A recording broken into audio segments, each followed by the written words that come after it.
Hello दोस्तों, आप लोगों का स्वागत है।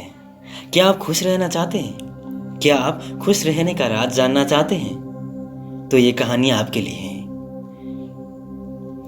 एक समय की बात है, एक गांव में महान ऋषि रहते थे। लोग उनके पास अपनी कठिनाई लेकर आते थे और ऋषि उनका मार्गदर्शन करते थे। एक दिन एक व्यक्ति ऋषि के पास आया और ऋषि से एक प्रश्न पूछा। उसने ऋषि से पूछा कि गुरुदेव, मैं यह जानना चाहता हूँ कि हमेशा खुश रहने का राज क्या है। ऋषि ने उससे कहा कि तुम मेरे साथ जंगल में चलो, मैं तुम्हें खुश रहने का राज बताता हूँ। अरे बाप रे, वो बहुत खुश हुआ। ऐसा कहकर ऋषि और वो व्यक्ति जंगल की तरफ चलने लगे। रास्ते में ऋषि ने एक बड़ा सा पत्थर उठाया और उस व्यक्ति से कहा कि इस पत्थर को पकड़ो और मेरे साथ चलो। उस व्यक्ति ने पत्थर को उठाया और वो ऋषि के साथ साथ जंगल की तरफ चलने लगा। कुछ समय बाद उस व्यक्ति के हाथ में दर्द होने लगा, लेकिन वो चुप रहा और चलता रहा। लेकिन जब चलते हुए बहुत समय बीत गया और उस व्यक्ति से दर्द सहा नहीं गया, तो उसने ऋषि से कहा कि उसे दर्द हो रहा है। तो ऋषि ने कहा कि इस पत्थर को नीचे रख दो। पत्थर को नीचे रखने पर उस व्यक्ति को बड़ी राहत महसूस हुई।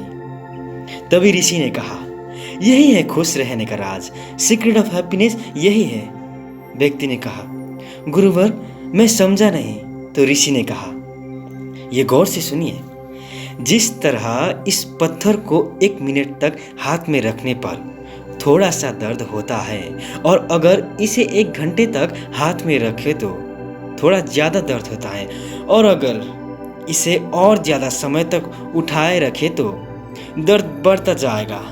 उसी तरह दुखों के बोझ को जितने ज़्यादा समय तक उठाए रखोगे, उतने ही ज़्यादा हमको दुख और निराश रहेंगे। यह हम पर निर्भर करता है कि हम दुखों के बोझ को 1 मिनट तक उठाए रखें, 2 मिनट तक उठाए रखें, या जिंदगी भर। अगर तुम खुश रहना चाहते हो तो दुख रूपी पत्थर को जल्दी से जल्दी नीचे रखना सीख लो, और हो सकते हो तो उठाओ ही नहीं, उस पत्थर को उठाओ ही नहीं। हो सकता है तो उस पत्थर को उठाओ ही नहीं। आज का ये वीडियो आपको कैसा लगा? अच्छा लगा तो लाइक कीजिए, और किसके बारे में वीडियो देखना चाहते हैं प्लीज़ कमेंट कीजिए, और हमारे चैनल को सब्सक्राइब करना प्लीज़ मत भूलिए। All the best for your future. Thank you.